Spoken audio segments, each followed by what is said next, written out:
As the quarterback market turns, welcome in. It's the PHNX Cardinals podcast, your premier Arizona Cardinal podcast. Like and subscribe.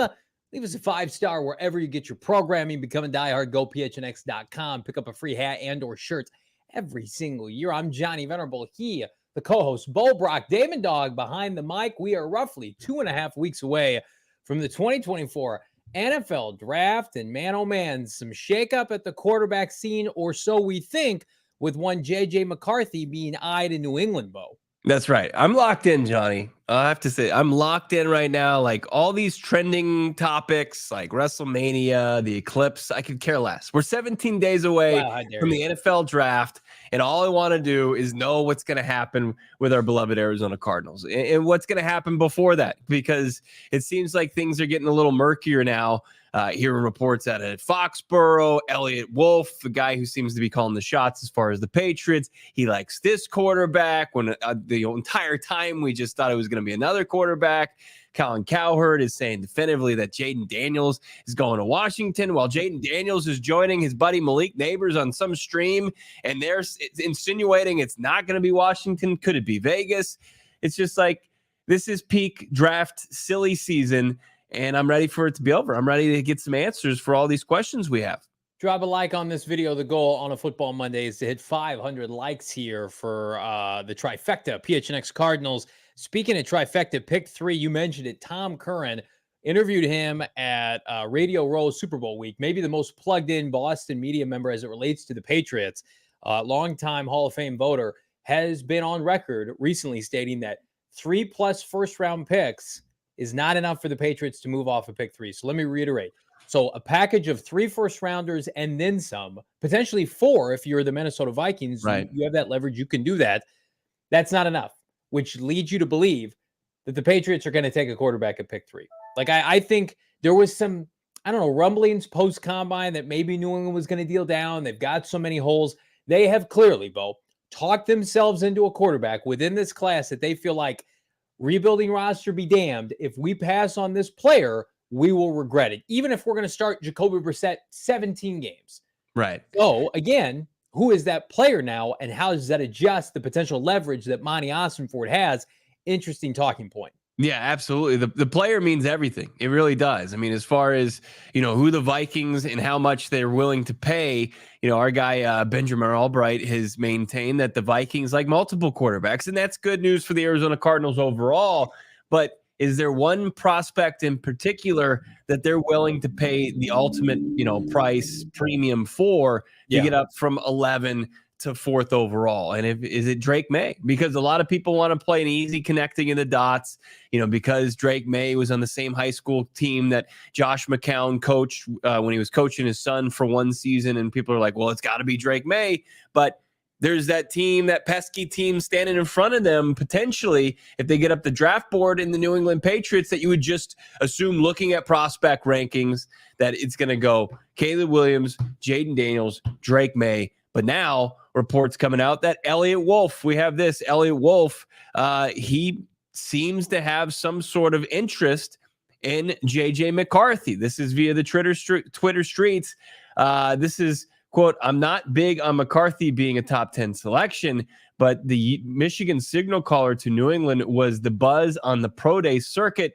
De facto general manager Elliott Wolf is pushing hard for McCarthy, and he believes he has as much upside as any quarterback in this draft, close quote. That's from Tony Pauline's most recent mock draft. And he's got quarterbacks going 1, 2, 3, 4, but a little twist in it that 3, it's JJ McCarthy, not Drake Maye. I mean, it's gross if you're a Patriot fan, but do you, New England Patriots? Like, this does not impact the Arizona Cardinals in terms of, like, you liking JJ McCarthy, it impacts the team if Drake Maye is available. If Drake Maye, who is the quintessential, or Jaden Daniels, but let's just be under the assumption that it's Drake Maye. If Drake Maye is available at pick 4, the Minnesota Vikings, and I said this on our audio-only podcast, I think the price goes from 3 ones and a sweetener. I think you have to give up a second-round pick next year. I think for Drake Maye and the kind of blue-chip prospect, to each their own, that you would be getting, because it sounds like a lot of the people with the Commanders really like Drake Maye. Jaden Daniels is just a little bit higher on their board, which I believe. Like I think Drake Maye is clearly the 3rd best QB in this class, and on a given day, he could be 2nd. So if you're the Minnesota Vikings and that's what you're targeting, you're going to have to give up both 1s this year, a 1 next year, and I think a 2. And that's going to infuriate people in the chat from Minnesota. People are going to be in the comments after this show's over. Unequivocally, if you're getting Drake Maye, you are paying a premium for that. Right. And you can thank the Patriots because you're getting the quarterback that you want, but there's a higher tax for that. Right. No, it's I think that Vikings fans actually like they probably would feel more comfortable with it being Drake Maye. Like if they were sitting in a position like, JJ McCarthy, that there's no secret. I mean, he's a guy that you wish you could see more from him, especially throwing the football. And where, how he stacks up against these prospects, but just because of the plethora of talent that he had surrounding him at Michigan, where they can go 15-0 to a national championship, there's just not as much tape of him having to take over and win games on his own, good and bad, right? As he's making the transition from the collegiate level. But I think Minnesota Vikings fans would be a little bit easier for them to swallow if they were to give up an historic amount of picks in future draft capital to get up the board to select Drake Maye over JJ McCarthy. I mean, it's just, I think it's pretty simple. Like they would say, ooh, like that sticker price, like I might have a little buyer's remorse, but I look at, the highlight reels and I can see what the Vikings see and I can see how that could translate to the next level. Jalen Blair saying the Vikings don't have a 2nd in 2025. I can't find that, Jalen Blair, but I mean, the point remains the same. Like whatever would equate to a 2nd round or so. Maybe a 3rd in 2025, a 3rd in 2026, 2 thirds next year. I know they got a couple 3rd round comp picks that are coming their way. Like whatever the math needs to math, you start mathing whatever it is. Like that's the price tag. It's not, oh yeah, let's just throw in a throwaway pick on top of the 3 first round picks, Bo. Yeah. Like it needs to be substantial. Yeah, it absolutely is. Speaking of substantial, let's get to this $50 super chat. How about that? Big thank you to our guy Ghost of Pat Tilley. $50. Thank you for jumping in with the $50 super chat. So generous. Thankful for that. About to begin 46th year of Bidwill misery. I'm sorry, but of course we're all along with you for the ride. Monty, hold the effing line. We feel that way. We absolutely feel that way. I just tweeted out earlier, just having some fun with the Kyler Murray interview from over the weekend. Just how some time ad nauseum, and sometimes when it's unprompted, I will tell people how the Arizona Cardinals can't pass on Marvin Harrison Jr. Yeah, hold the line, as our award-winning producer Damon Dog says so well. Hold the effing line and just stick and pick at Marvin Harrison Jr. But we all know. You and I, just truth speakers, we know that it's very well that Monty Ossenfort, it can't turn down this deal. I did a hit in Jacksonville, Florida this morning with Mia O'Brien and people from SB Nation once upon a time. And they were like, so Marvin's locked and loaded. Cards got to be excited. And I'm like, where have you been? Are you guys not around? Jacksonville, Johnny. I have no idea. I'm as far away as I could possibly be. They're like, what other player could supersede, Marvin? And like, no one. They're not. If they take a player at 4, we know who they're taking. Like, right. They're taking Marvin. But I just feel like they're going to get. If you're in the pro Marvin camp like we are, and you see this Drake Maye news, like this is not good for the hold the line crowd. This is not good for stick and pick. It's like JJ McCarthy is not worth the 3rd overall pick, inexplicably would be gifting a team like the Cardinals the opportunity to trade away the rights for Drake Maye. Like you have significantly more leverage. I don't care what people say. Teams make mistakes all the time. Lamar Jackson went 32nd. Josh Rosen went 15th or 10th or whatever it was. It's like just because a quarterback is drafted ahead of another quarterback doesn't make him a better player or prospect. Right. I would be interested to see how many teams outside of New England would unequivocally have JJ McCarthy as the third best quarterback in this class. Right. And again, I think you'd be hard pressed to find more that have JJ McCarthy ranked over Drake Maye. I don't even think it's close. So if that happens, remember the video from Monti Ossenford after Dallas Turner ran a 4.46 40, where he's doing a little Shaq shimmy and he's all excited. Like, that's what he's doing in the Cardinals war room. No doubt about it. Like, Drake Maye's on the board and you're sitting there and you either get a generational type stick and pick player for if the deal's not right, or you're just overwhelmed by a trade package by a team that wants to come up, because I think that also opens up the trade packages, right? Or the trade options, right? Because you've got Minnesota, who's got the most ammo and the one that makes the most sense to come up. But I don't think that it means that the Vikings are going to have the best deal, because I think Drake Maye would push it to where teams like, who are lingering, like the Giants, like, are they going to feel the pressure on draft day, or other teams that were like, well, we didn't expect Drake Maye to get to this position, let's just make a call. So the problem is you've only got so much time to negotiate. So hopefully that's why Monty's going to have the framework worked out for the most part. And I'm sure he will. I mean, he's a guy that tries to keep every stone overturned, during this draft process, so he's not caught, blindsided on draft night. Let's get back to these super chats. Here's a super sticker from Chris, 99 cents. Thank you so much, Chris, for that super sticker. Throw a comment in there if we missed it. John, $5. Field Yates and Mel Kiper Jr. agree Cards should hold the line. Well, we went through a trendy period, John, where it's like every other mock draft had the Cardinals trading down. Now folks have come around today. Let's just reinvigorate the MHJ at Arizona. He had an interview last week. He was in Arizona. I think I'm going the opposite direction. Like, I felt pretty good last week, holding the line. Yeah. Maybe things were starting to cool. Now it's just like, shit. The Vikings, are the Vikings going to really go ahead? A lot of you. Are the Vikings really just going to stand pat? Are the Vikings really just going to say, we're comfortable with leaving this up to fate and chance, even though we have these 2 first-rounders? If somebody feels like that's going to happen, please explain to me.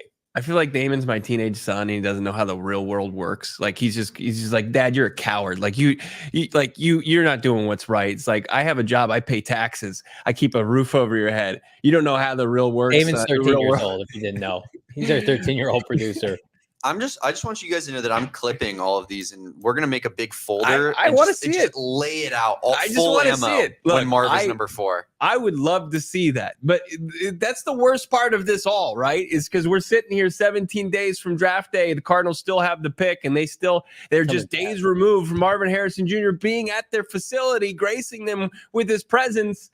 And it's still like there could be 30 seconds left on the clock before the pick has to be in.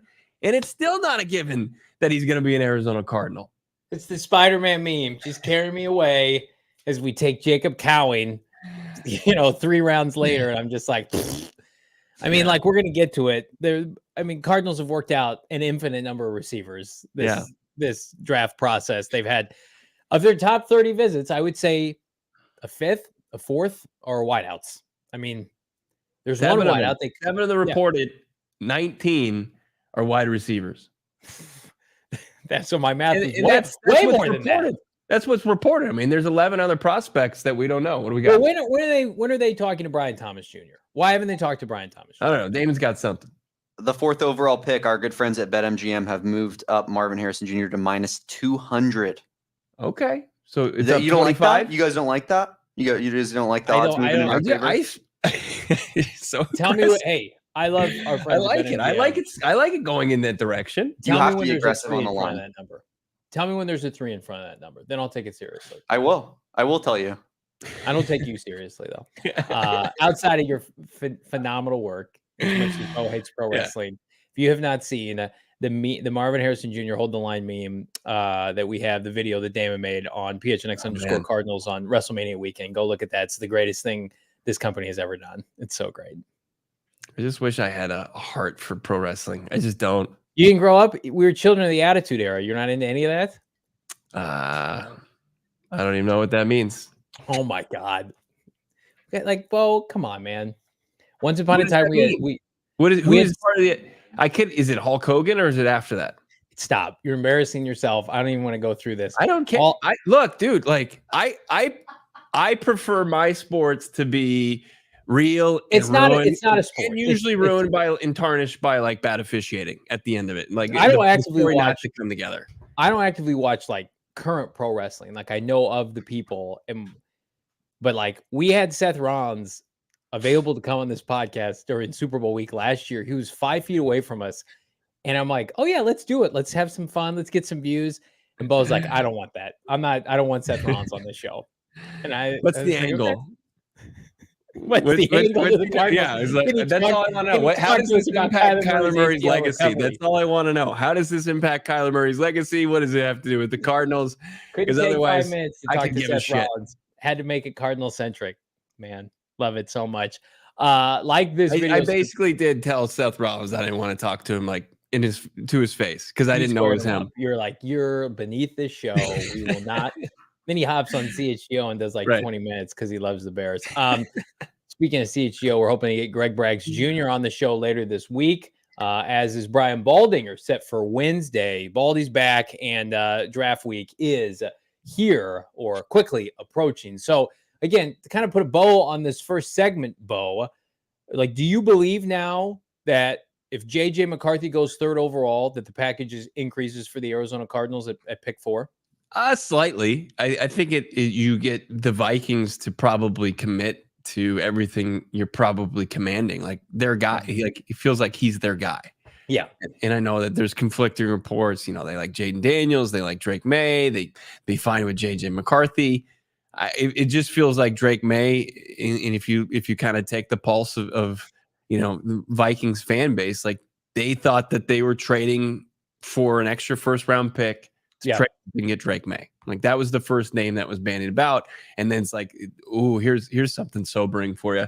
It ain't for Drake Maye, it's for JJ McCarthy. So like the fact that could become a reality, which I'm still skeptical about. Like I know Elliott Wolf, like he's kind of the guy leading the charge, but at the end of it, like the Patriots are probably going to work as kind of just a brain trust and a couple people calling the shots. I don't know if they'll let Elliott Wolf pull the trigger on that with Drake Maye on the board and take JJ McCarthy instead. Libertarian Sasquatch 499 super chat. Jim Harbaugh quote scares the hell out of me. Quote, if 4 QBs go with the first 4 picks, we get the number 1 overall pick. I don't trust Monti personally. I think a quote that would scare me more would be from Sean Payton during those same owner meetings 2 weeks ago when Bo was in Florida with Jonathan Gannon and company, when Sean Payton basically said, like, it's good to be Monti Ossenfort. Mm-hmm. Like, why are you saying that? And I love Marvin, if that team's just taking a receiver, you're saying that. And Sean Payton has no filter. He doesn't give 2 shits. He'll put stuff out there. Right. Basically saying, like, we want to trade up. And they've called. Benjamin Albright's confirmed, like, Sean Payton's tried. They don't have the assets. I read that as it's good to be Monti Ossenfort because he is just writing down robust trade offers and is going to take the highest one. That's a quote, Libertarian Sasquatch, that would scare me infinitely more. Yeah. I mean, Monti Ossenfort's probably concocted some crazy ass trade scenarios. Like it's like somebody back in the day just kind of putting their wish list down when they're bored in class, and it's just Monti Ossenfort just coming up 3 first round picks and maybe a second, a future 3rd. I don't know, but he's got them all written down in his dream book, and they could come to fruition as far as the Arizona Cardinals go. Dream book? Yeah, it's I mean, is there anything? Let's try to lock in some stone cold truths as far as this NFL draft. And at the top, we know this, right? Caleb Williams is going to be a Bear, and then it really feels. I feel confident saying Jaden Daniels is going to be a Washington Commander. That's on the heel. That's also coming off of Colin Cowherd, basically saying the same thing today. And then you look at the 3rd overall pick, and I feel like. If I were to tell you, if I were to press you on it, New England Patriots are going to take Drake Maye. Do you still feel that way? No, not if people have been mad. Like Merrill Hodge, who was on this show, and I know he's just kind of an independent contractor, basically said, like, Drake Maye is going to get people fired. Right. Like, are people doing – listen, I'm going to toot my own horn here. 2 instances. I had Jaden Daniels going to the Commanders in my first mock in early February when it was trendy to put Drake Maye there. During the season, this show every week said when this team had one win, we don't want Drake Maye on this team. He's not good enough. His numbers are inconsistent. He's throwing for 50% of his throws, and everybody lost their shit because they're like, he's way better than you think. So, like, I'd be a hypocrite if I didn't say, like, I get it, but I also I wouldn't want JJ McCarthy on my team with 2,900 yards and 22 touchdowns for the national championship Michigan Wolverines when you're playing like Northwestern in the Big Ten. Like, that would scare the hell out of me. So I don't know, man. I feel like it's probably a lot closer than people think. I think Drake Maye has some Jake Locker stank. Remember Jake Locker before he came out? His sophomore year, redshirt sophomore year, was white hot, and that next year he wasn't as good, and he went to Tennessee and he busted. Like, is that Drake Maye? Like, did he peak a year ago? And I know Caleb Williams regressed a little bit, but he still looked damn good. Like, Jaden Daniels is clearly overtaking Drake Maye. Jaden Daniels put back-to-back LSU SEC ass-kicking type of seasons where he's only getting better. He's beating nationally ranked teams. He's elevating his two wide receivers. I mean, Drake Maye, I could see McCarthy going third. I think it's a coin flip. I feel outside of Caleb Williams, I feel it's pretty similar for the entire rest of the three quarterbacks that are projected to go in the top four. Like, I don't feel comfortable with any. Like, I don't know how Washington has this strong sense of conviction in Jaden Daniels. I mean, it's like he represents what works in the NFL now. Mobile quarterbacks, buy yourself some time with your legs. I mean, Kyler was able to do that, even though I thought Kyler was a better thrower of the football with Jaden. I mean, they experienced it with RG3. I know it's a different ownership group, but it's like when you're an athlete, first and foremost, and a quarterback, you can buy yourself time at that position. What do we say about Bryce Young this year? He looks small and slow, right? He couldn't hit the corner. Like, Jaden Daniels is a big time athlete. He is, but also the same thing with RG3. As soon as he lost that elite athleticism, he was cooked. His career was over. That's their problem to figure out. Yeah. And you look at how Jaden Daniels conducts himself on the field. He is reckless. I mean, he is absolutely reckless out there. And, like, I'm sure he's going to bulk up, but at the same time, like, how much can you put on that frame without compromising, just your throwing, I guess, technique. I think it's Caleb Williams, and then, like, I'm shocked that we've gotten to this point in draft season, and it's foregone conclusion basically that there's four quarterbacks going, but that's where we are. That's the world we live in, and the Arizona Cardinals are going to be the direct beneficiary from that, and it's great for Monti Ossenfort.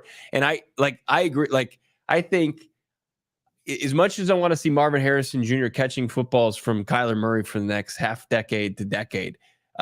Like, I still have belief that if Monti Ossenfort feels like that's the best way to forward as far as team building, then do it. I'm not going to just be completely out. And I think that it's going to give them a really good chance to take this thing to the next level in year two of this rebuild. No doubt about it.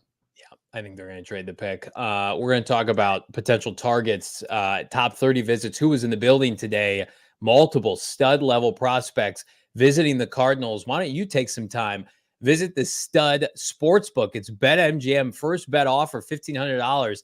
Get in on the action ahead of tonight's championship game right now with bonus code PHNX. You want to dabble with BetMGM? I like Purdue money line and the over tonight, but don't take my word for it. Check out our fine friends at BetMGM. Download with the app at your iOS or Android device, or check them out at betmgm.com.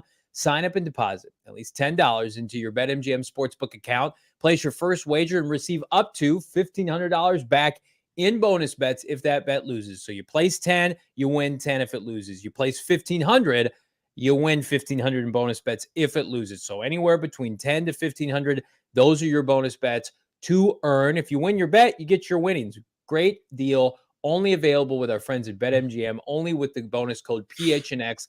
Check out the show notes for full details. Now listen to my guy Shane Diefenbach talk about it in the disclaimer. Bets expire in 7 days. One new customer offer only. Gambling problem? Call 1-800-GAMBLER. Available in the U.S. Call 877-8-HOPE-NY 467-369 New York. Call 1-800-327-5050 Massachusetts. 21 plus only. Please gamble responsibly. Call 1-800-NEXT-STEP Arizona. 1-800-BETS-OFF Iowa. 1-800-981-0023 Puerto Rico. First bet offer for new customers only. Subject to eligibility requirements. Bonus bets are non-withdrawable. In partnership with Kansas Crossing Casino and Hotel. See BetMGM.com for terms. U.S. promotional offers not available in New York, Nevada, North Carolina, Ontario, or Puerto Rico. Arizona Animal saying I'm officially kicked out of the Hold the Line squad. I don't think I ever had a place. I don't think Damon Dog would ever let me through those doors. I mean, I think that both you and Johnny are just so like in and out of it. Yeah. Like you want to be a part of it, but you don't want to invest your time and your energy into it. And that's fine, but that's not true. But that's not the type of people that we want on the line. We want, Damon, we want people that are all in. Damon, you've been fired. Get off this. What did you just accuse us? We don't want to give our time and our effort to it. Yeah, I think that, in an ideal fantasy world, yeah, you guys are holding the line with the rest of us. But unfortunately, you live in a fantasy world. That's the problem here. That's what we're abstaining from. Sadly, it requires a little bit more passion than that. It's not just what you want. It's what are we going to make happen. Yeah. Here's what this smartass is going to do. The minute Marvin Harrison Jr. gets drafted by the Cardinals, he will say to us, we don't deserve to celebrate it. We can't. Right. They're going to hold the line crowd. Damn right I am. We're going to have this elitism, this entitlement at Gila River Resort. Turn our nose up on it. They're going to basically say, you guys are fair weather fans. That's what they'll say. I saw it was trending last night. Megan Thee Stallion was at the Lakers game. And I saw her. Yeah, Bonk. We all saw her exactly. And if Damon was like, man, I'd love to just go out with Megan Thee Stallion, I was like, I don't know where that's at. I don't know, dude. I just don't know. If you wouldn't tell me to pursue my dreams. I would tell you to pursue it, but at the same time, we live in a world of reality. You're going to tell your 13-year-old son I tried to give you a game at the Wild Women of Indianapolis at the Combine, and you weren't having that at all. So we're in your corner 100%, but we're also realistic. Yep. Let's be realistic here. Yeah. This is a big boy show. This is a big girl show. We tell like hitting on the women of Indianapolis on a business trip with my coworkers. That's on me. Look, I'll give you that. We're not giving you a whole lot of credit. I'll give you credit for that. That's actually that's good on your part. One thing, I'm not in the Hold the Line club, but one thing I'm in for sure is the draft party that's going down a couple of weeks from today at Gila River Resorts and Casinos. Cannot wait for this. It's going to be elite. At Gila River Resorts and Casinos, no one does it better. They offer an authentic, immersive experience that you're going to experience if it's going to be your first time, or if it's multiple times, you're going to probably notice some new things about what they got going on, because they have so many things going on. State-of-the-art gaming floor has over 800 slot machines, 15 blackjack tables, and live tables, not to mention Arizona's largest casino sports book. You'll see it firsthand. Dining ranges from upscale to approachable. So you can have a great steak at Shula's Steakhouse, or you can just, grab a quick cocktail, maybe take it out to the pool and hang low. Check out Honey and Vine. It's featured dining experience at all new Santan Mountain. Head over to Gila River Resorts and Casinos and let them show you what the next level is all about. Head to playGila.com. That's Gila with a G. Gila River Resorts and Casinos. You achieve legendary status. I just got to say real quick, next year, like when Marvin Harrison Jr. is catching like his 8th touchdown pass of the year, I'm just going to look at you guys when you guys are celebrating and go, no, you're not allowed. You're not allowed to celebrate that. Damon's going to look over. He's going to have his arm around Megan Thee Stallion, and he's going to be watching Marvin Harrison Jr. catch TD after TD pass. And we're just going to be sitting there just in the corner lonely because everybody's kicked us out of the club. Miss 100% of the shots you don't take. You miss a lot of them for sure. Lib, $1.99. If this draft is lackluster, should Monti be fired? Wow, cutting right to it with this super chat. I do think Libertarian Sasquatch, like, not to sound dramatic, like this is the kind of decision, like if it doesn't work out long term, you get fired from. Absolutely. Like if Marvin Harrison Jr. becomes what we all assume he's going to be, and you just get a lot of mid with your picks, just like a couple guys, maybe one of them gets a second contract, but certainly nobody becomes a star. Yeah, man. Like a lot of everything's going to come down to how many games the Cardinals winning, right? Steve Keim kept his job with shit drafts because Bruce Arians won him a lot of games. And it's just like, Michael, don't worry about how we build this team. Like what matters is we're winning 9, 10, 11 games a year. So that he can buy himself some credibility if Kyler Murray and Jonathan Gannon do their job on Sunday, which we think they will.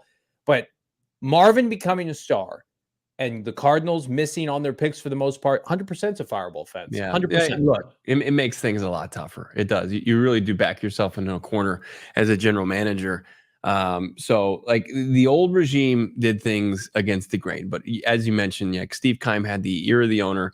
He had been with Michael Bidwell even before, Keim was a GM. He had his ear for, 20 plus years, and it was unfortunate.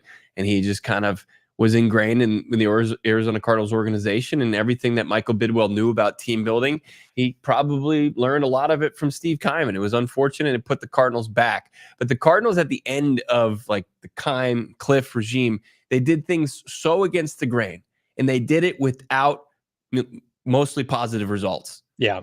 And you can't go against the grain. You can't pass up on what people say are can't miss prospects and not find a different avenue for success. Like if you're going to do it, it better look good. Like you better be able to find three, like if you have 3 first-round picks, you probably better find 3 starters, and one of them has to be a star on either side of the football. It just that's the type of pressure that Monti Ossenfort's putting on himself. Now, if he's confident in his abilities, and I like that confidence, but at the same time, like hopefully it doesn't become some sort of arrogance. Like this is my way. This is how I believe it's going to go, and he's not willing to hear anything of it as far as the alternatives. And it seems like it's the KISS method. Keep it simple, stupid, as far as just take the best player available, 4th overall, and move on.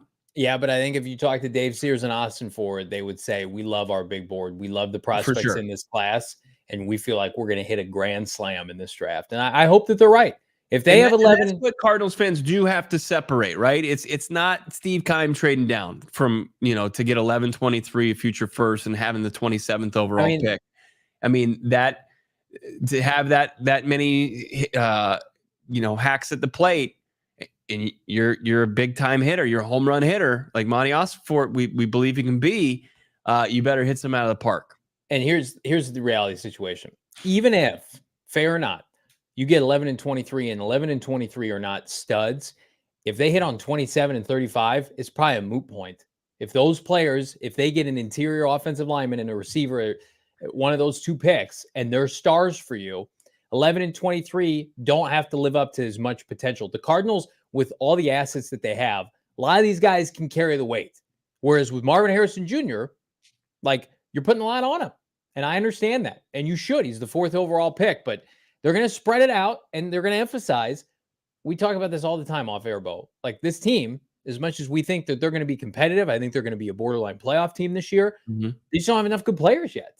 Like we're hopeful. They don't have a number 1 edge rusher. They don't have a number 1 defensive tackle. They don't have a number 1 corner. They don't have a left guard of note.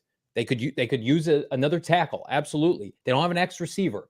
Like all that has to be supplemented at some point. Pick and Spreads, Donnie, $2 super chat. Daily reminder, Marvin Harrison Jr. will be the 4th pick to Arizona. He's keeping his streak alive. That being, I love it. I'm looking for our guy Charlie. Where's our guy Charlie? Is he gonna keep his streak up, or is he just out? He'll be back. We still got some showtime left. Dude's $10 super chat. I hope and pray. Thank you so much, dude's friend of the program, by the way.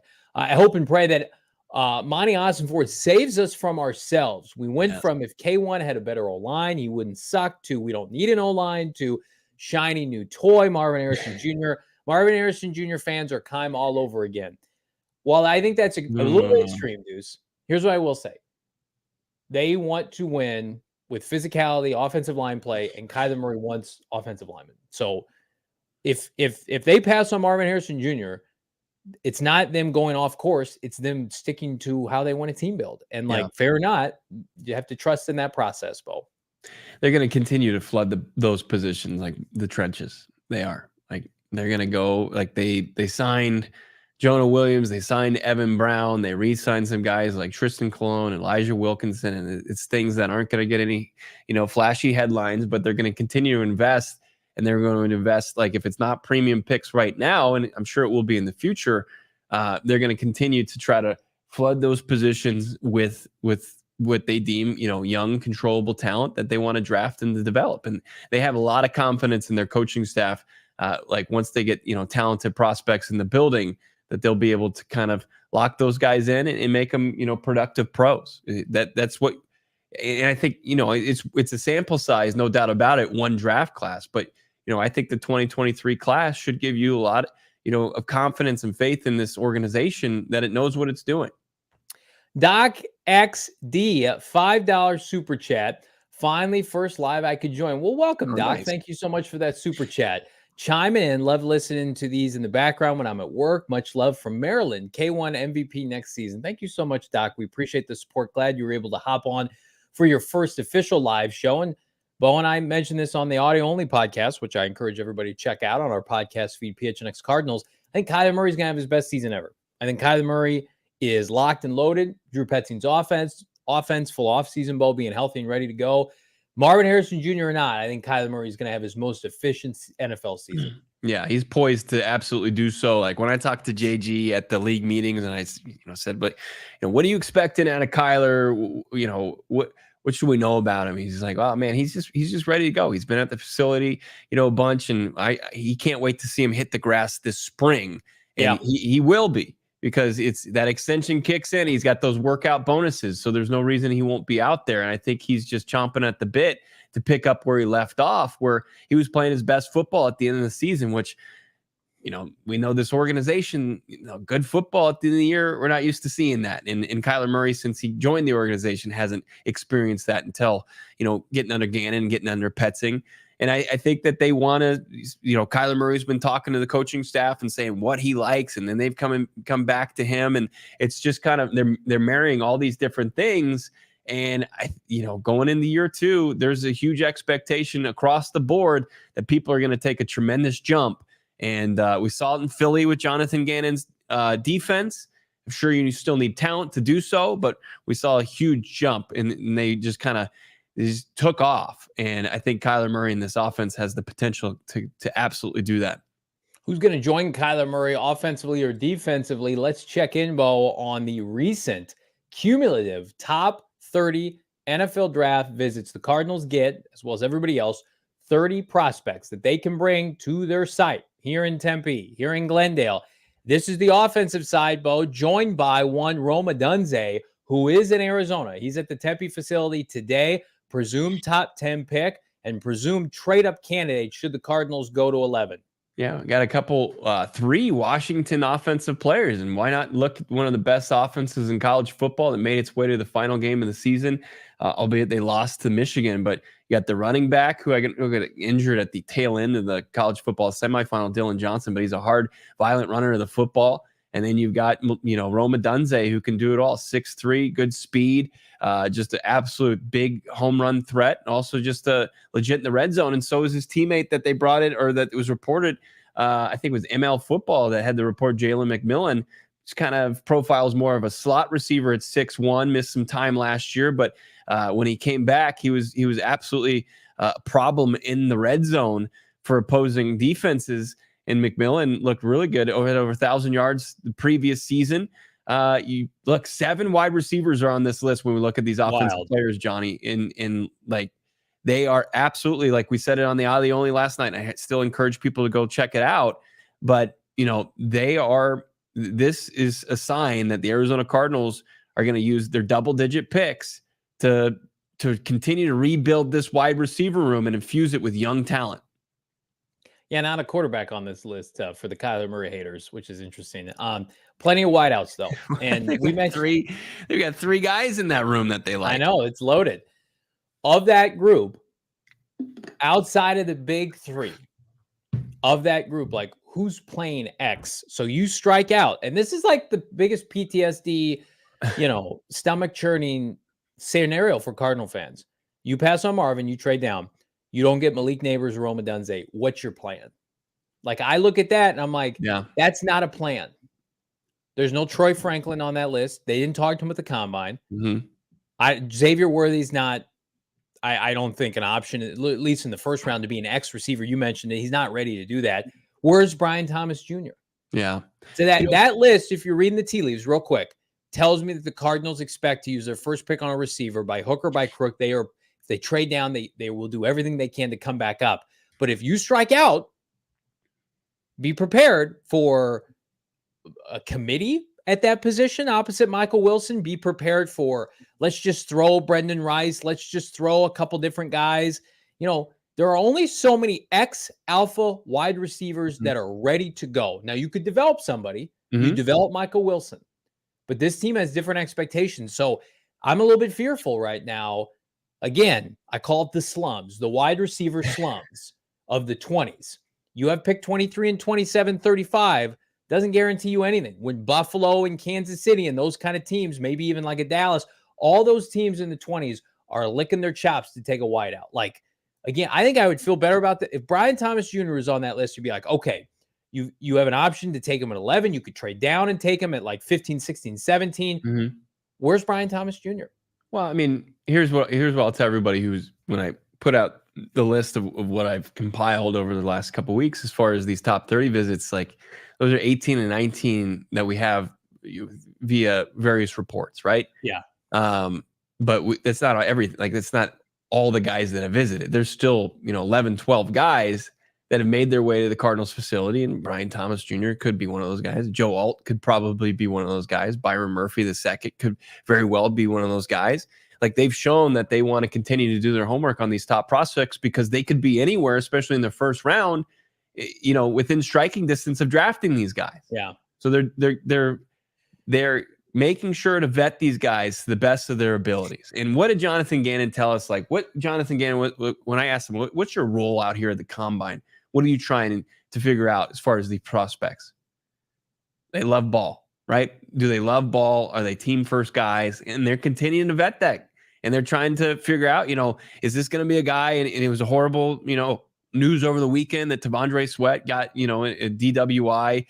He's pulled over and gets a DWI ticket. And I think he's off the draft board. And I think that, guys that are going to put themselves in position to take themselves off the football field, they don't want to be in that business. But here's what I'll say. Like, when you were watching this Cardinals offense at the end of the season, especially those final 4 games, or you were watching these games where even Michael Wilson was being shut out, they couldn't connect. He's 0 for 8 as far as catches to targets.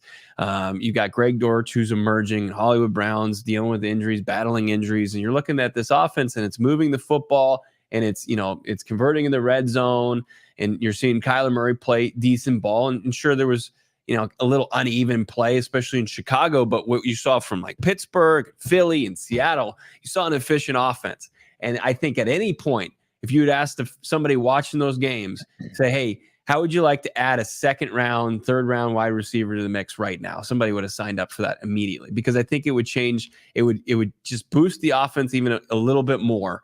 And if the offense was playing at a top 10 clip when Kyler Murray came back, if you just add anything to it, it's great. But people want to add like the bona fide stud prospects. And I understand that. But the Arizona Cardinals understand that across the board, they're not where they need to be competitive, because it could be the very same thing as we saw at the end of the season. We saw with the Philly game, where you're going to have to do something to overcome an undermanned defense, where they're going to have to, kick it short or try an onside kick because they just know, okay, we'll let them score at this point. So we get another crack at it offensively. We get a shot with the ball because we know we can't stop them. But maybe we can just give up points quick enough to where we get another chance. It's wild. I think any scenario in which you don't get one of the big 3, your wide receiver 1 this year plays tight end until proven otherwise. Like week 1, wouldn't you say you're the most comfortable receiving target you have is Trey McBride, 85? Yeah. And you like we talk about big jumps. I think, Michael Wilson is somebody you expect to make a big jump, and we saw the rapport. But I understand like where you're just like, okay, proven entity that can take over a game. No, there's your number one option. The most proven commodity in this offense outside of James Conner and Kyler Murray himself is Trey McBride. Yeah, but I mean, I think they need 2 receivers. I think they're going to take 2 receivers. But for Cardinal fans, again, we do it every time we do a mock draft on the show. You don't get a receiver with your first pick. You're clenching. Let me ask you this. What if you add 3 starters on defense? What if trading out of 4 gives, hold on. Will you hold on? You want to take 3 starters on defense in an offensive rich draft? Yeah, let's do that. You're over there holding the line, and I appreciate that. I'll always hold. And I love your passion. I hate this question already. Can you add an offensive lineman in?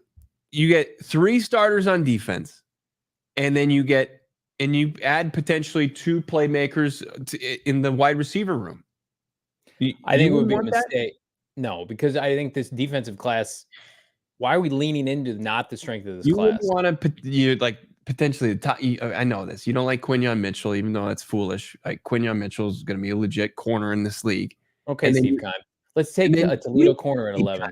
It's not taking a flyer on Andy Isabella in the second round. Like Quinyon Mitchell has proven that he's a stud. Like you probably here's what I'm gonna say. Like, okay, Sauce Gardner or whatever, dude. Like no. Hang on a second. Yeah. Sauce Gardner, at least I get to see Sauce in like the college football playoff look dominant. Like, and I know Quinyon Mitchell played well at the Senior Bowl. The Cardinals, with where they're at in their rebuild, do not have the caveat or the credibility, I should say, and the benefit of the doubt to take first round caliber players in the top 20 with their first pick, presumably from Toledo. You need swings and misses, doubles, triples, home runs. I think that's a reach in terms of if he works out, great. If not, what is everybody going to look to? Yeah, we didn't watch him play college football. He played at a small school. We should have seen this coming. We're basing this all on, don't be a smartass and tell me you watched Toledo football this year. You didn't. Everybody has known Quinyon Mitchell's name from late January to now. This draft should be about with the first couple picks, we are picking players that we know have a high floor so they can come be plug and play. I don't want a learning curve for a player that played at Toledo with my first pick in an offensive rich draft. LSU, check. Washington, check. Ohio State, Bama. That's the sandbox I want to play in. I know you want to play in that, but there's some guys that are crashing the party. There's some guys that have the ability to crash the party. And a guy like Quinyon Mitchell, who played at Toledo, and you guys want to say like it's a 4-letter word, but he did it because he was loyal to the school that recruited him and developed him. And then he went out and he kicked ass he's kicked ass for the last 8 months. You want to take him in the 20s? Fine. Okay. I 11. I never 11. said 11. I think that's where he's going to go. I mean, that's where people are talking about. Why is he going to go there, Johnny? Because I think that's an overdraft, in my opinion. But that in this talent-rich draft, you're going to say this guy's getting overdrafted. I think for other teams who have credibility with their rebuild in a different spot, the Cardinals are picking 4th overall for a reason. Right. And then they're going to trade down. Yes, you get more picks. You're going to go from Marvin Harrison Jr. or Malik Neighbors to a corner from Toledo. The Arizona Cardinals are picking 4th overall because their quarterback missed half the season. They're right. It doesn't change. They didn't have any talent on defense. And they've added some pieces via free agency. And we know that free agency is not the path to really bolstering your roster. I think Quinyon Mitchell is going to be a good player. This is not a knock against him. Mikey Desert Cardinals saying Dominic Rogers Cromartie went to the Cardinals. That was pick 16. The Cardinals won 8 games that year. They had Larry Fitzgerald and Anquan Bolden. They had Kurt Warner. Like that team was that team was filled with stars. Specific Quinyon Mitchell conversation. That's not what I meant this to be. I said you could add 3 starters potentially. I think it's on this defensive side of the football that still isn't as good as it needs to be for the Cardinals to truly go where they want to go. I think the only way, if I'm trading down to 11 and you can't trade up, which is a Cardinal sin, you can't come up and you got to stick and pick at 11. The only options I think that are viable for this team, the pass rusher from Alabama, what's his name? Dallas He's Turner. Not gonna be it. Dallas Turner, Byron Murphy II, or an offensive tackle. Those are your choices, Monty Austin Ford. You want an offensive tackle who's not going to be able to really truly help this team and impact this team year one. They can't. They're going to play guard year one, and then they can kick out to tackle in 18 to 24 months potentially. Speaking of Dallas Turner, he was added to the list as far as top 30 visits coming on the defensive side of football. Right now, they got Nehemiah Pritchard. Johnny just wants to punt on defense. He doesn't want any good players on defense. You got Jarvis Brownlee from Louisville, Andrew Phillips out of Kentucky, Terrion Arnold, actually the teammate of Dallas Turner. I see a lot of Kool-Aid in the chat too, and I see that. Chop Robinson, he was there with Rome today, hanging out at the Cardinals facility, making his top 30 visit official today per Tom Pelissaro. I like Dallas Turner. I think he's going to be gone, and so I think this is a moot point. But you pick at 11. The elites are going to be gone. Let's just do this. I want to pivot from this real fast. I'm pulling an audible on our show. Okay. You and I are going to draft the top 10 picks here. Okay. And we're going to assume that the Minnesota Vikings are picking 4th overall here. Okay. And you and I are going to go back. The odds too. So I feel like I have a pretty good grasp on what each team is planning on doing here. All right. Yeah. And the Chargers are staying at 5? Yes. Okay. Cardinals have traded with the Vikings. They get 11-23, a 2025 1, and a 3rd round pick. That's the package. Cardinals are gone. Marvin's gone. Hold the line. I'm sorry. All of you. All right. Caleb to the Bears. We all agree on that. Yep. Jaden to the Commanders. We agree on that. Mhm. Yep. Patriots, you guys pick. Drake Maye or JJ McCarthy? Drake Maye. Okay. Sure. McCarthy goes 4th. The Chargers get Marvin at 5. Everybody cool with that? Yep. Neighbors to the Giants, 6th. Yep. Alt to the Titans, 7. No doubt. Falcons, what are you doing? They're minus 300 to pick an edge rusher. Yeah, I think Okay. that's Dallas Turner. Dallas Turner. Bears at 9. I think they might try to trade, but roam if they stick. Okay. And Jets at 10. Really trending towards Brock Bowers right now.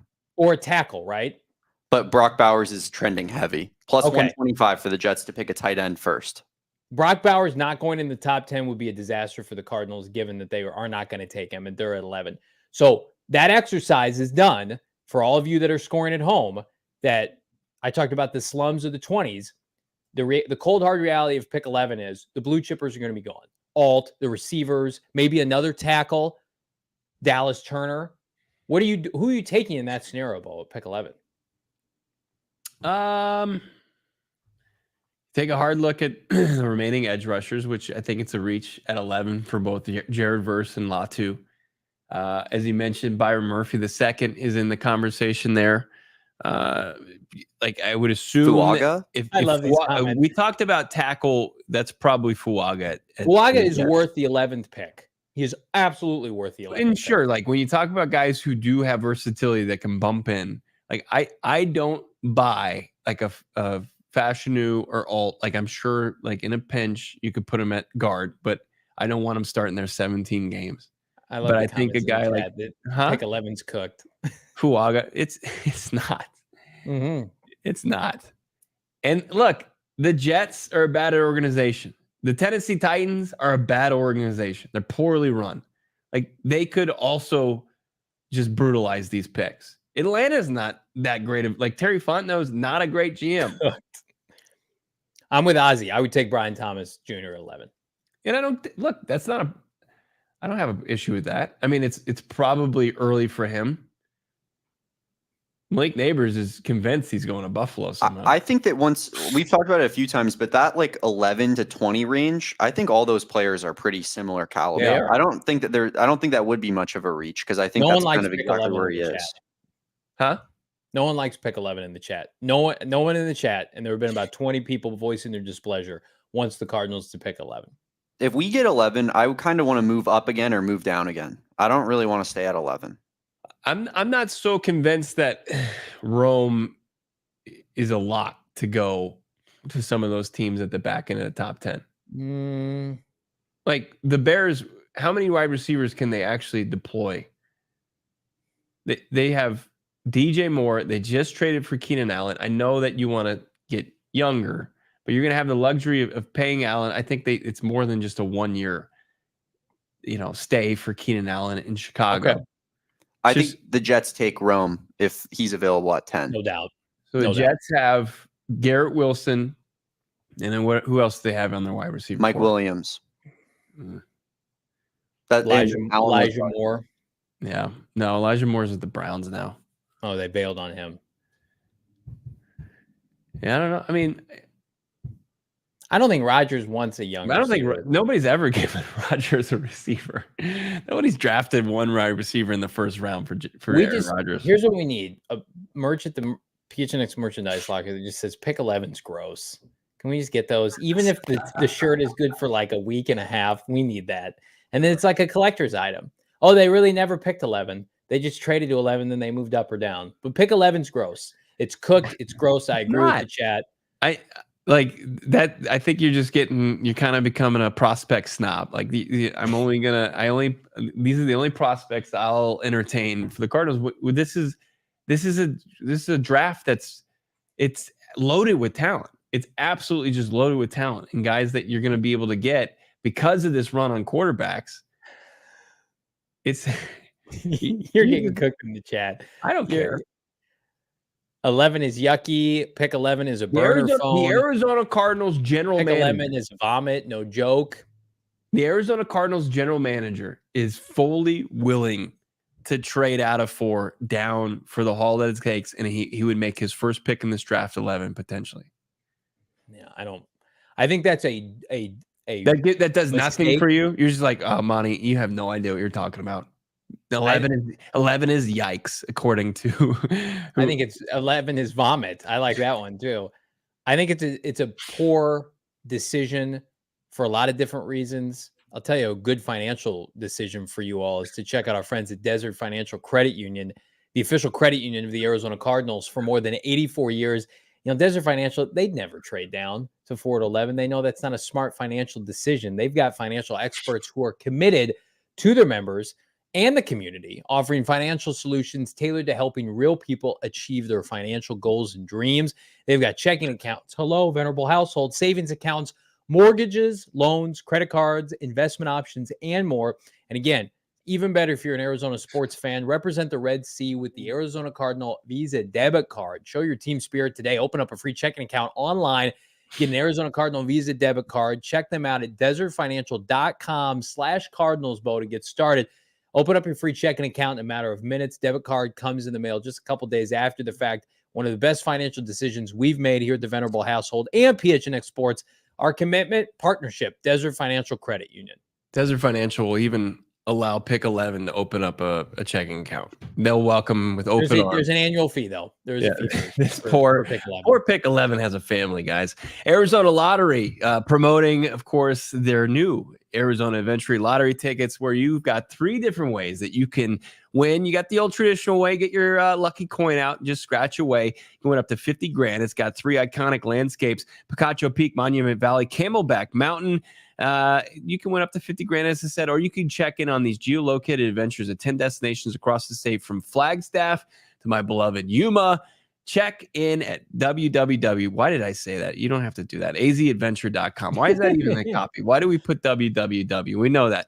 For details and directions, you can check in these destination coordinates on the website. You can enter tickets online for a chance to win $1 million. That's right, $1 million or Arizona travel prizes. Also, Arizona Lottery says the proceeds for ticket sales support environmental conservation, among other important initiatives across the state.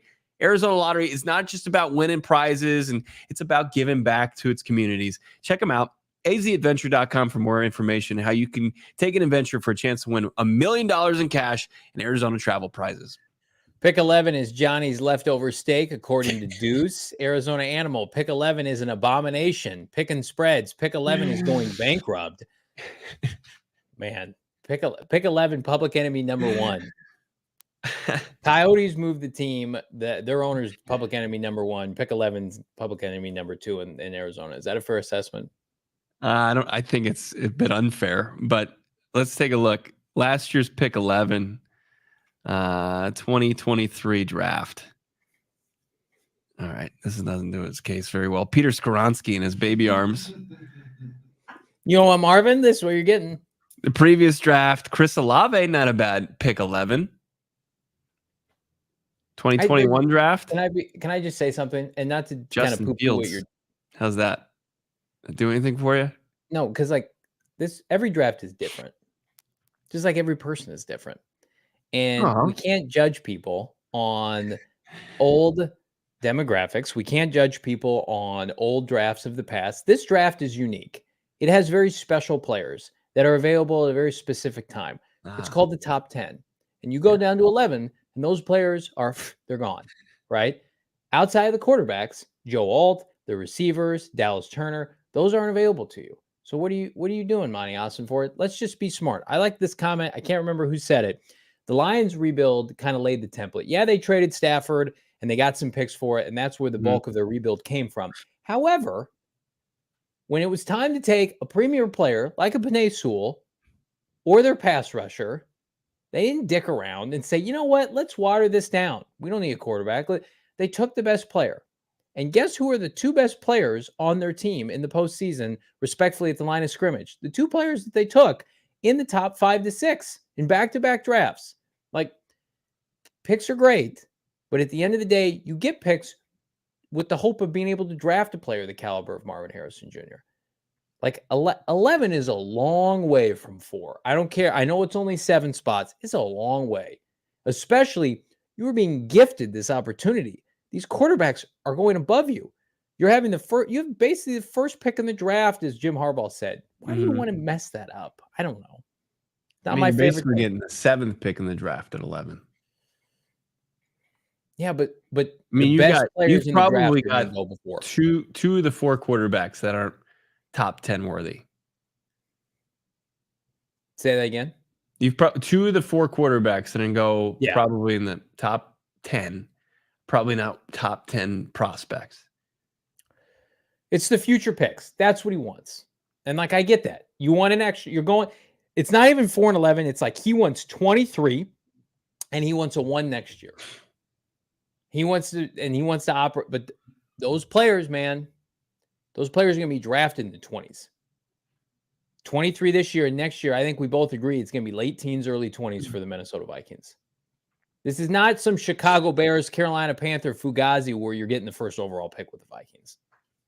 That has to be, you have to grade on a curve with that. And I know first round picks are golden no matter where they're at, but like, let's not pretend there's not a drop off here. Everybody wants to throw Justin Jefferson. JJ McCarthy takes a shot and he misses most of the season. You got Sam Darnold starting. It's going to be a good pick.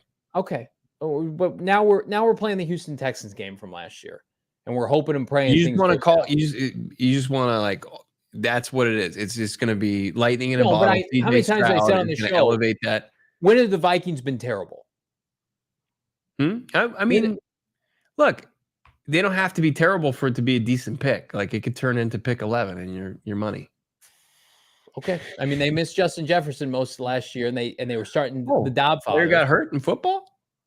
Seems to happen quite a bit. This is the most punchable face today. David Lee Sears, 1999 Super Chat. How is Connor's health? Any concern about a relapse? What options do you see? Thank you so much, David, for a Super Chat on that level. Well, here's, I think, another point that we got to make, David, is James Conner's coming off a career year and a good amount of touches, and he missed time. And he's got 1 year left on his contract, and he's 29 years old. They need a successor at that point, and I think they could get one in the 3rd or 4th round. But I also think it is a mistake to go into this year and say, you know what, we've got James Conner and the guys from last year. We're just going to add some mid-round talent. Marvin Harrison Jr. also takes pressure off of James Conner. Like, don't get it twisted. Red zone touches go down. They go up for Marvin. First down, your ability to get contested catches and first downs. Like, they were very James Conner dependent last year, and it worked. But I think to continue to go back to that well is a mistake, and you need to have a more well-rounded offense with big physical playmakers outside of your tight end and your running back. Yeah, I mean, that's what they want the entire offense to look like. They want everybody to be physical. They want everybody to be able to withstand the rigors of 17 games of an NFL season, and that they got wide receivers that can block, and they've got, running backs like James Conner who can take the brunt of it and to carry a heavy load, right?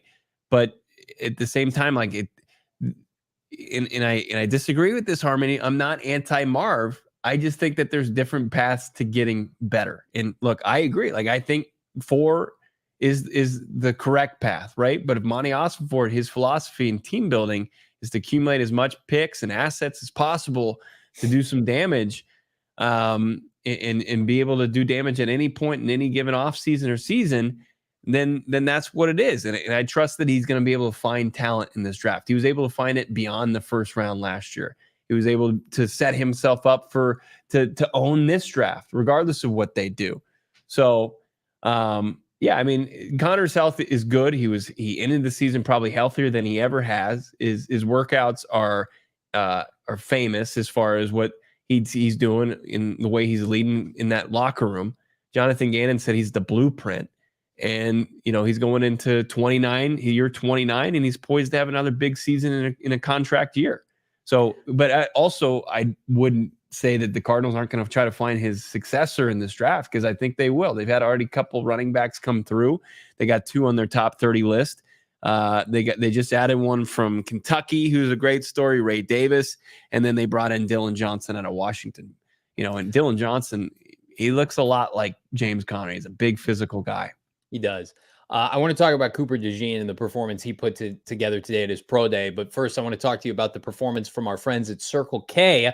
Join the Inner Circle today. It's America's Thirst Stop, a new free membership program that I've been using for some time. Our guy, Bill Brack, Damon, of course, Michael Wilson's a part of the Inner Circle, and now it's your time. Save 25 cents per gallon in your first 5 fill-ups. Saves 3 cents per gallon every single day. Plus, get every 6 free selection on Circle K products like pizza, coffee, ice cold fountain drinks, and more. Join the Inner Circle for free by downloading the Circle K app today.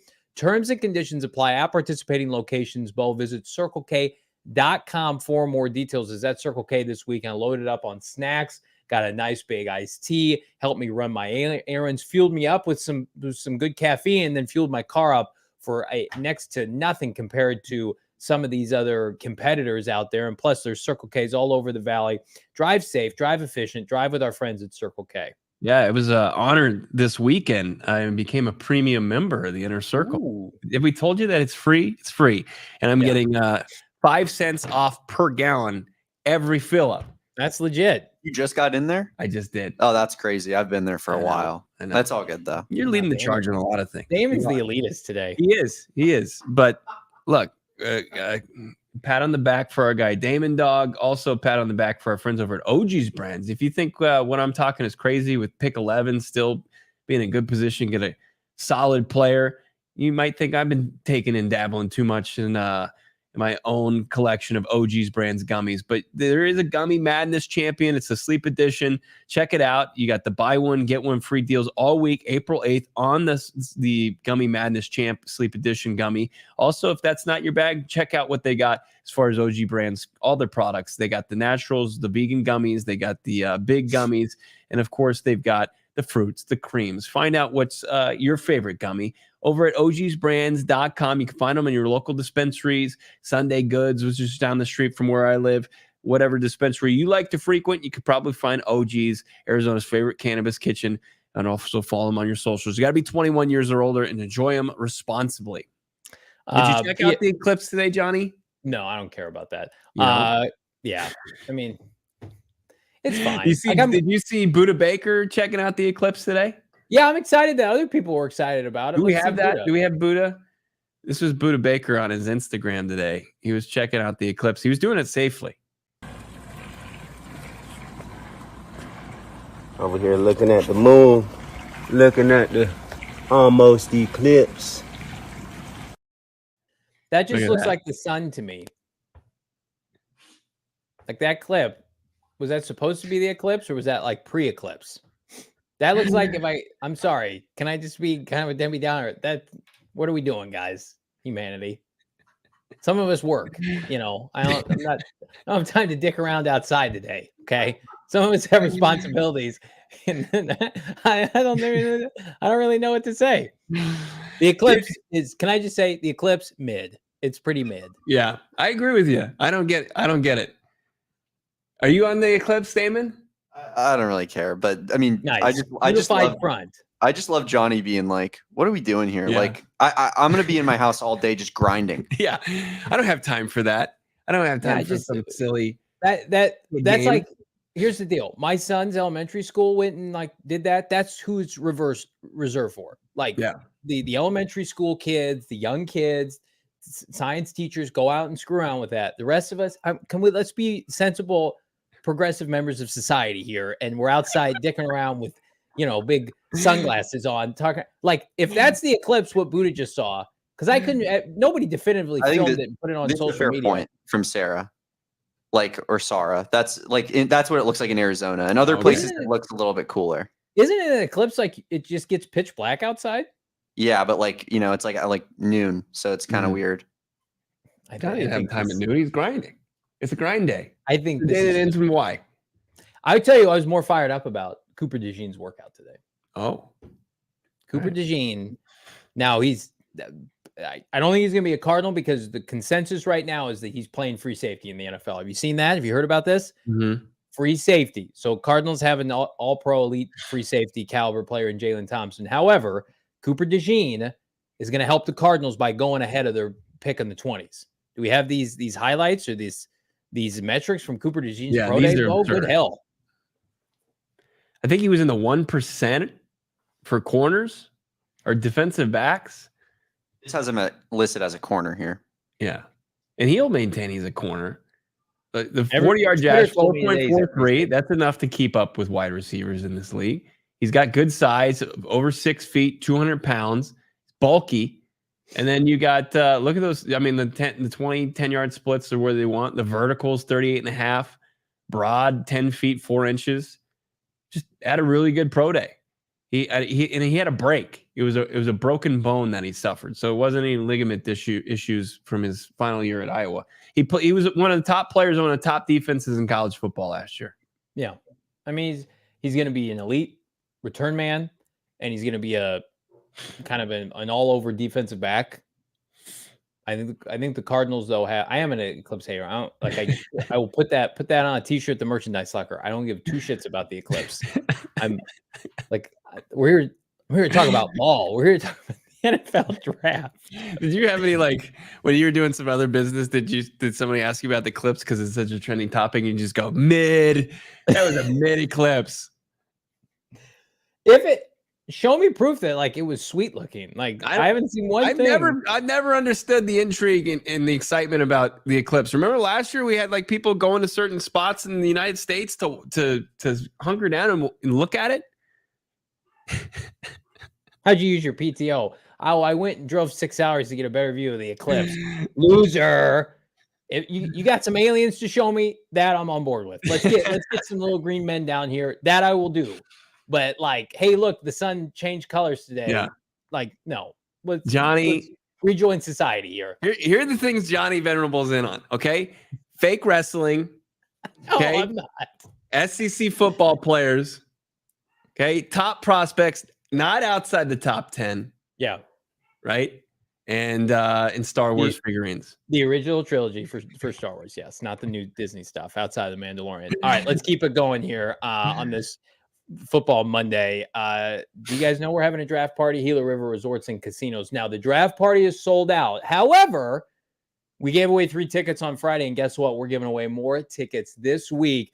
We are over max capacity, and we don't care who knows it, baby, because free drink, free food, best vibes ahead of the 2024 NFL draft starting at 4 p.m. April 25th. Again, sold out. But we're having a blast, and we're giving out more free tickets here in the next couple of weeks, Bo and Damon. I am so fired up. I get asked probably every other hour, I need a ticket. Why can't I buy more tickets? We are doing our best to take care of just about everybody that we can here in the process. That's right. We've, as you said, we had an allotment. David Lee Sears, who has actually dropped a super chat, responsible for those. And I hope I'm not stepping out of line here and giving him his flowers for that, because we're appreciative that David Lee Sears actually had the foresight to set aside a couple extra tickets. We're trying to unlock a couple extra seats as well, so we can. It might not be up to fire code, might get some trouble, but we're trying to do it. Our GM is working hard for every single one of you that felt like you missed out on it. You want to get to the draft party. We're working for you. We got a couple weeks before that actually happens, and we've got the 3 extra tickets to give away now, thanks to David Lee, and then we'll have some extra ones, hopefully, to get everybody else taken care of who wants to be there at the draft party. Gila River Resorts and Casinos at Wild Horse Pass. But one thing that we need from you right now is to like this video. We'll light the likes here on a Monday. Love to get those up as we get closer and closer to draft day. That's right. Look at Johnny Venerable himself, Mr. Solar Eclipse hater, Johnny Venerable. I'll wear that. A like for Johnny. If you're with him, you feel that eclipses are mid and overrated. Drop a like on this video. Pick and Spreads, Donnie, $5 super chat. To say Coop is a safety is just wrong to me. Why can't he be both? Can be Trent McDuffie, versatile safety, hybrid slot outside, which is valuable in today's NFL. That's funny, Donnie. Who does that remind me of? Oh man, he can play so many positions. He can do everything. He can play inside. He can play outside. You guys locked eyes. He can play edge You rusher. locked eyes with Cooper DeJean. You're going to do him dirty like this? I want sure things. I want players that played their college position to come to the NFL and for the most part play the same position. That's where the Cardinals get in trouble is. Let's just do. If the Cardinals draft Cooper DeJean and they say, like Donnie's saying, definitively, he's a cornerback. He's coming in. He's going to play outside corner for us. Then I trust Gannon and Austin. And you look at how he performed today.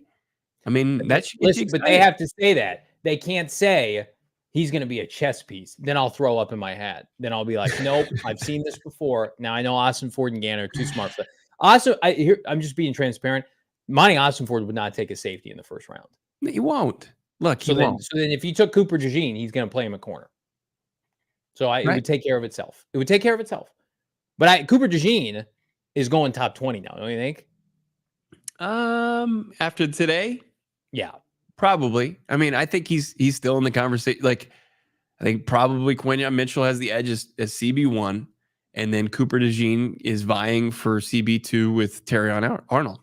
Yeah. And then the kid from Clemson is probably Kool-Aid's 4. in there.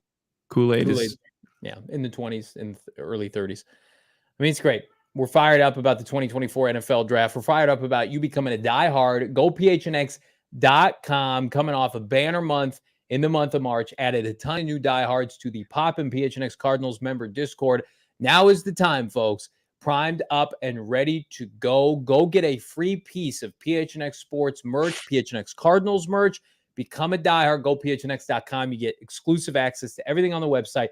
20% off all future purchases on the merchandise locker, money off of the events, free shipping, everything you want and more. Small yearly membership fee. You get a banner box with a card. You get your free merch, access to, again, all the premium written content, member Discord, everything you want is there via PHNX Sports merchandise locker, diehard level access. Bo, you will not regret your diehard membership. Yeah, some rumblings that we might have a new shirt coming out soon. You might want to save your pick for your free shirt if you become a diehard for that one. It's going to be elite. You don't want to miss out on that. You just don't want to miss out overall on becoming a diehard. A couple more super chats here. How about Tanner Morris jumping in?